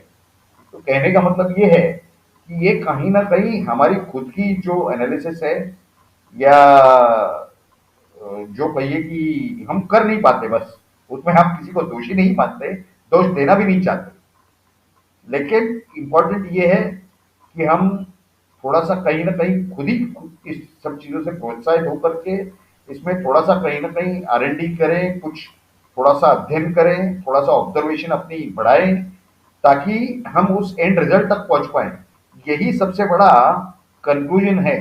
कौन सा ज्योतिष वैदिक अच्छा है कि केपी अच्छा है, इससे हमें मतलब नहीं है, या BNN सर्वश्रेष्ठ है, ये हमारा उद्देश्य नहीं है, नवतारा पद्धति सबसे अच्छी है, ये हमारा उद्देश्य नहीं है। हमारा उद्देश्य बहुत सिंपल है कि सभी जो टेक्निक्स हैं, जो स्ट्रीम्स हैं, वो चाहे वैदिक हो, जेमिनी हो, पराशरी हो, केपी हो, नवतारा पद्धति हो, वो सबको पूरा पूरा सम्मान दे करके और देते हुए हमें उनमें से जो उपयोग की जो टेक्निक्स हैं उन्हें साथ में ले करके, क्योंकि अगर आपने ये कुछ डायलॉग या कहावत सुनी होगी कि जब भी मैदानी जंग में उतरना है तो साथ में हर तरह की तैयारी रखनी है, यानी एक पिन से लेकर के, एक सुई से लेकर के एक तोप तक किसी चीज की हमें कमी नहीं होनी चाहिए। तो उसी तरह से ज्यादा नॉलेज गैदर करके और इस प्रिसीशन पिन पॉइंट प्रिडिक्शन तक कैसे पहुंचा जाए, ये सबसे ज्यादा महत्वपूर्ण है। अभी तो हमने 3 या 4 ही चीजें आपके सामने रखी, थोड़ी सी नवतारा पद्धति की जानकारी दी, थोड़ी सी केपी की जानकारी दी, थोड़ी सी वैदिक की दी, थोड़ी सी BNN की दी, लेकिन हमारे दृष्टि से ये सभी, पराशरी हो, जेमिनी हो, अष्टक वर्ग हो, ये सभी बेसिक है, बेसिक का एक अभिन्न अंग है, वो एक हिस्सा है। सर मुझे एक ये पूछना था, आप कंजंक्शन कितने डिग्री तक मानते हैं? देखिए, सूर्य का हो तो 12 डिग्री तक कंजंक्शन माना जाना चाहिए जी, और अगर बाकी कोई ग्रह हो तो नॉर्मल जो उसके प्रॉपर कंजंक्शन के इफेक्ट है वो आपको 6 से 7 डिग्री के अंदर मिलेंगे। मेरा ये था साहब कि अगर जुपिटर सैटर्न हो तो 15 डिग्री तक भी कंजंक्शन मान सकते हैं। बिल्कुल बिल्कुल, आपको और इसके इफेक्ट्स आपको प्रैक्टिकली दिखाई देंगे। हाँ, और अगर वैसे नॉर्मल हो तो 10 डिग्री मैक्सिमम। बिल्कुल, 6 से 7 डिग्री के अंदर आपको नॉर्मल कंजंक्शन के इफेक्ट्स दिखाई देते हैं नॉर्मली। जितना दूर जाएंगे 12 डिग्री तक भी दिखाई देते हैं, लेकिन कम होते जाते हैं। सर मुझे ये मेरी रिक्वेस्ट थी कि आप इसकी रिकॉर्डिंग दे दीजिए, क्योंकि आपने बहुत अच्छा पढ़ाया है जी, और मुझे एक जगह जाना है तो मैं I can not attend it, तो अगर ये दे दें तो डेफिनेटली रिकॉर्डिंग 100% मिलेगी। Thank you so much sir, thank you so much. Sir मेरा एक छोटा सा क्वेश्चन था जी बोलिए। सर, इसमें आपने लाल किताब को क्यों नहीं इंक्लूड किया आपके कोर्स में, क्योंकि सभी आप कवर कर रहे हैं, तो व्हाई नॉट एस्पेक्ट्स ऑफ लाल किताब। हमने जो रेमेडीज लिखा है उसके अंदर रेमेडियल ऑप्शंस लिखा है, उसमें लाल किताब भी आ रही है। ओके देखिए, हमें एक एग्जाम्पल आप सबके सामने हम रखना चाहेंगे कि अगर आप देखेंगे किसी चार्ट में, मान लीजिए 1 मिनट के लिए कि मिथुन राशि 90वें स्थान में है और उसकी कन्या राशि 12वें स्थान में है, बुध की दशा महादशा अंतरदशा चलती हुई, नेगेटिव कोई इफेक्ट आते हो, आप बुध का अगर पन्ना आपको कोई पहनने को कह दे, तो क्या ये 12वें स्थान के नेगेटिविटीज अट्रैक्ट नहीं कर पाएगा? क्या नेगेटिविटीज बढ़ नहीं सकती है? बुध तो दोनों घरों को लेके चल रहा है, 90वें और 12वें स्थान को। या फिर दूसरे एक तरीके से अगर आप देख लें कि 90वें स्थान में 9वीं राशि हो, धनु राशि गुरु की, और 12वें स्थान में मीन राशि हो, तो फिर अगर आप गुरु के लिए कोई स्टोन पहन लोगे, तो क्या गुरु की नेगेटिविटी 12वें स्थान की अट्रैक्ट नहीं हो पाएगी? ये सबका इंडेप्थ एनालिसिस करना, समझना, और उसके बाद उसके लिए योग्य रेमेडी। बेसिक लॉ तो ये है कि एवरी एक्शन इज इक्वल। जी बोलिए। सर आप जो बोल रहे हैं वो बहुत बढ़िया बात बोल रहे हैं, क्योंकि बेसिक साइंस का लॉ है कि every action has equal and opposite reaction. जी तो अच्छा भी होगा, बुरा भी होगा, किस हाउस पे होगा, कैसे होगा, और 12 ग्रह, 27 नक्षत्र और बेसिक चीजों से इतने सारे परम्यूटेशन और लाइफ के एस्पेक्ट्स को डिकोड करना, जो सभी चीजों का ध्यान रखना पड़ेगा। जी बिल्कुल बिल्कुल। हमें सिर्फ जो एग्जिस्टिंग जो स्टैंडर्ड्स हैं एस्ट्रोलॉजी के, उसमें ट्रांसफॉर्मेशन लाना है पॉजिटिविटी के लिए, उसके सदुपयोग के लिए। हम ये नहीं कहते कि वो गलत हैं, उसमें काफी सारी चीजें, बहुत सारी चीजें बिल्कुल सही हैं, लेकिन आप अगर रेमेडियल मेजर्स में जाओगे, तो हम तो किसी को दोष नहीं देना चाहते, हम किसी का नाम भी नहीं लेना चाहते, लेकिन आपने देखा होगा कि कृष्णमूर्ति जी ने जो स्टेलर सिस्टम या नक्षत्र सिस्टम लाई एस्ट्रोलॉजी की, वो क्या थी? वो हमारे पास ऑलरेडी थी सबसे पहले ही, ऐसा नहीं कि नहीं थी। लेकिन ये जो हमारे इन्वेजन्स हुए, अतिक्रमण हुआ, जो बाहरी लोग आए, उन्होंने जो नालंदा को डिस्ट्रॉय किया, जो कि हमारी गर्व का स्थान है हमारे नालंदा, हमारे काफी सारे अमूल्य डॉक्यूमेंट्स इतिहास के वो ले गए, उसमें काफी सारा कुछ डिस्ट्रॉय हो गया, हमें उससे रीबिल्ड करना है। हमारा उद्देश्य वो है। हमारा उद्देश्य किसी सिस्टम को, किसी एस्ट्रोलॉजर को, किसी एक्सपर्ट को नीचा दिखाना बिल्कुल नहीं है। सभी का सम्मान रखते हुए, सभी को साथ में जोड़ करके आगे लेके जाने का हमारा उद्देश्य है, ताकि ये साइंस, ये विद्या में प्रॉपर ट्रांसफॉर्मेशन आके, जैसे ये पहले दौर में काम करा करती थी और प्रॉपर रिजल्ट हमें उसके दिखाई देते थे, भारत सर्वसंपन्न था, उसी तरह से आज भी इस क्षेत्र में दोबारा सर्वसंपन्न हो जाए, ये हमारा उद्देश्य है, गोल है। बोलिए। सर छोटा सा आपसे ये पूछना था, आपने जो साउथ इंडिया में नाड़ी लीव्स के ऊपर जो वो लोग प्रिडिक्शन करते हैं, उसके बारे में क्या आपकी राय है, क्या जानकारी है, कितना सही है, गलत है, कुछ आप बता, उस पर प्रकाश डाल सकते हैं क्या सर? नाड़ी ज्योतिष वालों से हमारी मुलाकात पूना में हुई थी लगभग 2006 के आसपास, और वो जो उनकी जिस तरह की ये पत्रिका रहती है, वो हमने देखी कि उनके पास काफी तरह के स्टैंडर्ड मॉड्यूल्स बने हुए हैं ऑलरेडी। यानी जब ये कहा जाता है कि जीरो, ये फिगर, शून्य, ये फिगर, ये आंकड़ा भारत ने इन्वेंट किया, तो भारत कितना आगे था, भारत के लोग कितना आगे थे, उससे अंदाजा लगाया जा सकता है। तो हर तरह की सिस्टम्स हमारे पास है। नाड़ी एक बहुत ही पुरानी सिस्टम है, नाड़ी ज्योतिष, और उसमें भी कहीं ना कहीं परफेक्शन है, पूरी तरह से नहीं है।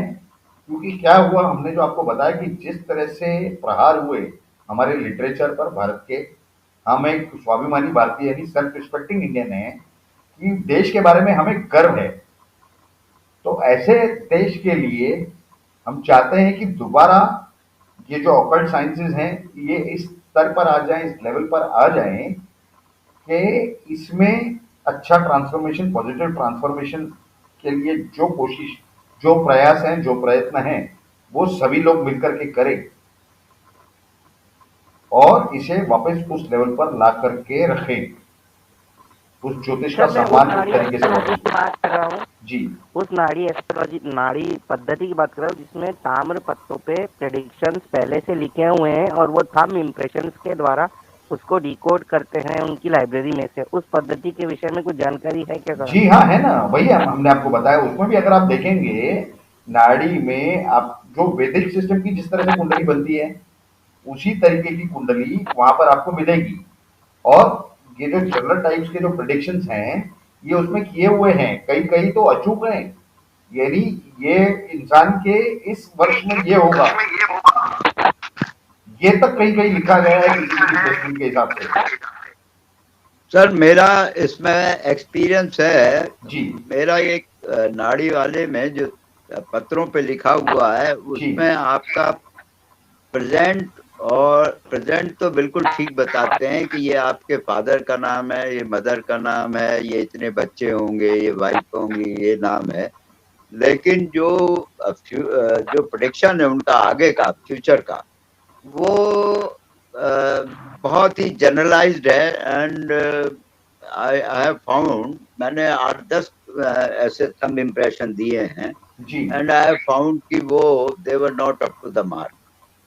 Right, very limited things are there. जैसे कि बताया जाता है कि ये ग्रह इस साल एक्टिवेट होगा, इस व्यक्ति के इस साल में, वहां पर आपको ये चीजें दिखाई देगी, लेकिन ओवरऑल जनरल है। तो मेरा तो ये अनुभव रहा है सर। तो ये मेरा भी अनुभव रहा है। हेलो जी, सर, बिकॉज वो जो जिन्होंने सवाल पूछा था, ये कंफ्यूजन मुझे भी था। बिकॉज मैं उन साउथ इंडियन को, मतलब मैं बहुत ही मेस्मराइज हो गई थी उस विद्या पे। तो जब मैंने चीजें प्रेडिक्शन करवाया था, तो इट वाज थियोरी बेस्ड। ये उनका एक पैरेट, मतलब वो जैसे पैरेट कैसे रट्टा मारता है, उनका थियोरी बेस्ड है। प्रेडिक्शन उनका बिल्कुल लॉजिकल नहीं है। मतलब आपका जो है वो लॉजिक करके आप प्रेडिक्ट करते हैं, उनका लॉजिकल बिल्कुल नहीं है। और सर ने जो कहा है, सर ने कि वो सही, मतलब जो अभी जिन्होंने आपको बताया कि वो प्रेजेंट तो बताते हैं बट फ्यूचर नहीं बता पाते, क्योंकि वो थियोरी बेस्ड है, उनका कोई लॉजिक नहीं है आगे। नहीं, थ्योरी मतलब आपका कहना ये है मैम कि जो फ्यूचर बताते हैं वो रिटर्न नहीं है। See, it's not like that, sir. But what happens, when you ask the question to them, it is like, जैसे कि हम लोगों को कैसे टेक्स्ट बुक्स में पढ़ाया जाता है, जैसे कि हम लोग ये अलजेब्रा वगैरह पढ़ते हैं, मैथ्स, तो एक बेसिक फॉर्मूला रहते हैं, उस पे आधारित रहता है। लेकिन उसको एडवांस लेवल पे करना होता है, उसमें हजारों लॉजिक लगते हैं, वो लॉजिक उस मैंने विद्या ऐसा में सुना नहीं था है। कि बहुत सारे जो सेंटर्स हैं, हेलो, एक्चुअली मैंने जो एक्सपीरियंस किया है उसमें वो जो रिकॉर्डिंग्स वगैरह देखते हैं, तो जो प्रेजेंट है वो तो ठीक बताते हैं, जैसे कि अरुण जी ने बताया। सर लेकिन आपकी मुझे आवाज ये एको डाउट आ है रही है कि सर। मैम आप ठीक कह रही हैं। वो इज क्वाइट जनरलाइज। वो ईयर वाइज बताते हैं कि दिस ईयर में ये होगा, ये होगा, ये होगा। बट इन 10 और 12 केसेस आई हैव फाउंड कि वो चीजें नहीं हो पाती, because I do not know. मैं किसी भी साइंस की को क्रिटिसाइज नहीं कर रहा हूँ। मे आई इंटरप्ट है? प्लीज। सर नाड़ी एस्ट्रोलॉजी का जो है वो मैंने भी करवा रखा है 20 साल पहले, और पिछले 20 साल का जो उन्होंने प्रेडिक्शन बताया है वो कुछ भी मैच नहीं करा है। एंड व्हाट आई जो मैं समझ पाया हूँ वो यही है कि before what they do is after taking the thumb impression they ask questions. Based on the questions they give you the names of your father and your family members जो प्रेजेंट का है, बट उसके through भी वो chart बनाते हैं। Chart से जो उनका मंझा हुआ एस्ट्रोलॉजर है वो प्रेडिक्ट करता है और वो आपको बताते हैं। Nothing is written on the tamrapatra. आपका कोई फ्यूचर ताम्रपत्र पे नहीं लिखा हुआ है। somebody is doing the prediction right there after making your chart. ये हो सकता है, ये हो सकता है। This is it actually. Yes yes it can be. हाँ सर, ये यू आर हो राइट सकता सर। इसकी वजह से उनका प्रेडिक्शन परफेक्ट नहीं होता। You are absolutely right sir. Arun ji, आपका कितने साल का अनुभव है इस क्षेत्र में? सर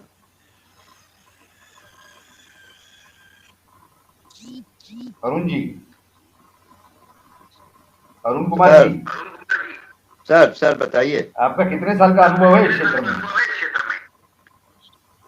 मैंने सर 5-6 साल से मैं I am doing KP most of the time and Okay. I have found कि KP is very correct except this. एक चीज इसमें है, इसमें बीटीआर का बहुत होना जरूरी है, बिकॉज अगर बीटीआर अगर आपका ठीक नहीं है, मतलब बस टाइम ठीक नहीं है, तो उसमें आपके सब लॉट पे यहाँ चेंजेस आ सकते हैं। आपको बीटीआर करने में कोई कठिनाई आती है क्या? नहीं नहीं, मैं तो थोड़ा बहुत कर लेता हूँ, लेकिन ये BTR is little time taking. ऐसा नहीं, ये भी टाइमिंग ऑफ इवेंट ही है बीटीआर। ये बिल्कुल एब्सोल्युटली एब्सोल्युटली एब्सोल्युटली सर। नहीं but you are a sir, hats off to you. मैं आपको शत शत प्रणाम है, आपने बहुत अच्छा पढ़ाया है और मैं इस वीडियो को फिर दोबारा देखना चाहूंगा, क्योंकि आज हमारे यहाँ एक इवेंट थी जी। सोसाइटी में, that's why I was busy, और उसमें भी मैं सुन रहा था, लेकिन मैं कंसंट्रेशन मेरा बहुत नहीं हो पाया, जी। That's why. लेकिन जो आपने बताया उससे मैं हाईली इम्प्रेस्ड हूँ, तो मैं इसीलिए that's why I am insisting on recording. अभी वो वहाँ समापन है उसका, स्पोर्ट्स एक्टिविटी चल रही है जी। And I am the secretary here, तो so I have to go. Yeah, so one thing I will request to everybody कि सर ये जिस अभी हम टाइमिंग ऑफ इवेंट्स ग्रुप में हैं, यहाँ बने रहे, यहाँ पर सबको रिकॉर्डिंग तो मिल ही जाएगी, लेकिन हमारा जो नॉर्मल ग्रुप है, यहाँ पर हम प्रैक्टिस सेशन के लिए मैसेजेस और इन्विटेशन देंगे, एस्ट्रो सॉल्यूशंस एकेडमी, उसका लिंक भी हम इस ग्रुप में पोस्ट कर देंगे, ताकि आप सब लोग उस ग्रुप में जुड़े रहें और आगे जो भी हमारे वर्कशॉप हो, कोर्सेज हो, प्लस हमारे जो फ्री प्रैक्टिस सेशन हो, उसका भी आपको सभी लोगों को लाभ उठाने का एक मौका मिले। क्योंकि ये सब चीजें जो है ये एक्सपीरियंस से और एक्सपोजर से हमारे हाथ में आती हैं, हमें अनुभव से वो प्राप्त होता है। कई लोग प्रैक्टिसिंग एस्ट्रोलॉजर्स होंगे, कई लोग बिगनर्स होंगे, कोई लोग मिड रेंज में मिड लेवल में होंगे, ये सभी को लाभ मिल सके ये हमारा उद्देश्य है। तो आप सभी लोगों से निवेदन है कि जरूर उस ग्रुप में आप हमारे साथ जुड़े रहें, ताकि सब लोग उसका ज्यादा से ज्यादा लाभ उठा सकें। नहीं, thank you sir, will do it. I am living sir, I am living. Yes yes yes. Any queries, किसी और की कोई क्वेरीज, किसी के कोई सवाल हैं? तो फिर आप सभी से हम निवेदन करते हैं कि अगर हो सके तो आपका 1 मिनट के लिए कैमरा ऑन करें, ताकि हम एक दूसरे को देख सकें। आपको कोई अगर आपकी व्यूज देनी हो तो आप दे सकते हैं, कोई प्रॉब्लम नहीं है। इस तरह से हमारे जो आगे के कोर्स है या वर्कशॉप है इस तरह से जारी रहेंगे। मेनली जितना सूक्ष्म में हो सके कि रेमेडी डिजाइनिंग हो या टाइमिंग हो, इस विषय पर हम फ्री के वर्कशॉप भी रखना चाहेंगे, तो उसमें भी आप सभी लोग जुड़े रहे हमारे से, ये आप सभी से हमारा निवेदन है, रिक्वेस्ट है। तो आप सभी लोगों ने आज के इस वर्कशॉप में हिस्सा लिया, इसके लिए हम आप सभी का दिल से बहुत बहुत आभार प्रकट करते हैं। आप सभी का बहुत बहुत धन्यवाद। भारत माता की जय। जय श्री राम। जय Shri thank you Krishna. So much Radhe sir, Radhe. Very nice concept. Thank you sir, thank you. Thank you. Recording दोबारा देखेंगे तो थोड़ा ज़्यादा क्लियर होगा कॉन्सेप्ट, और it was worth learning a new thing. और आई विल रिक्वेस्ट यू कि आप थोड़ा सा केपी का कोई शॉर्ट सा वर्कशॉप रखें, जिससे कि हमें केपी कैसे देखना है वो समझ में आ जाए। कि लाइक अभी तो हमने ओके ओके किया, हाँ जी यहाँ का देख रहे हैं वो देख रहे हैं, लेकिन अगर फ्लो में हमें समझ हो तो आई थिंक हम बेटर रिलेट कर पाएंगे। No problem, we will start with the KP course as well. आप खाली हमारे जो एस्ट्रो सॉल्यूशंस एकेडमी का जो ग्रुप है उसमें खाली जुड़े रहें। अगले आने वाले वर्कशॉप हम केपी के रखने का कोशिश पूरी करेंगे। Okay sir, thank you so much. आप सभी सर का मेरी बोलिए। रिक्वेस्ट है कि आप केपी का एक मतलब कैसे ना का बेसिक एक कोर्स प्लीज करिए, ताकि क्या होता है ना कि मुझे अभी लग रहा है कि मैंने गलती से भृगुनारी सीख ली, क्योंकि कोई प्रैक्टिस सेशन नहीं हुआ वहाँ पे। तो लाइक जब मैंने आप अभी आपका लेक्चर उसके प्रीवियस टू प्रीवियस लेक्चर भी सुना था, तो जैसे कि मैं लोगों को फ्री में मतलब ये करती हूँ मेरे कलीग्स को, तो उनका कुछ कुछ सच भी हुआ था। Like I really like your session and requesting you to keep a basic KP course, तो का मुझे भी ज्वाइन करना है sir. No problem, no problem. हमारी कोशिश रहेगी कि केपी का पहले एक बेसिक कोर्स या वर्कशॉप रखा जाए कम से कम 5-7 दिनों का, ताकि लोगों को उसका ज्ञान मिल सके कि किस तरह से उसमें अचूकता है। और केपी बिना वैदिक के हो नहीं सकता, चाहे वीएनएन हो, चाहे जो पराशरी हो, जेमिनी हो। तो हमारे दृष्टि से तो अभिन्न अंग है, लेकिन सूक्ष्मता में जाने के लिए to help with the prediction process Krishnamurti का एक महत्व का उसमें रोल जरूर है। और हम चाहेंगे कि लोग इस चीज का लाभ उठाएं, तो हम उस चीज की व्यवस्था करेंगे आप सभी के लिए। एनी अदर सजेशंस, किसी को और कुछ सुझाव? Sir I am leaving this session, thank you so much, bye. No problem, thank you. आप सभी का बहुत बहुत धन्यवाद। Thank you Bharat sir. माता की जय। जय श्री राम, जय श्री कृष्ण, राधे राधे। जय हो सर।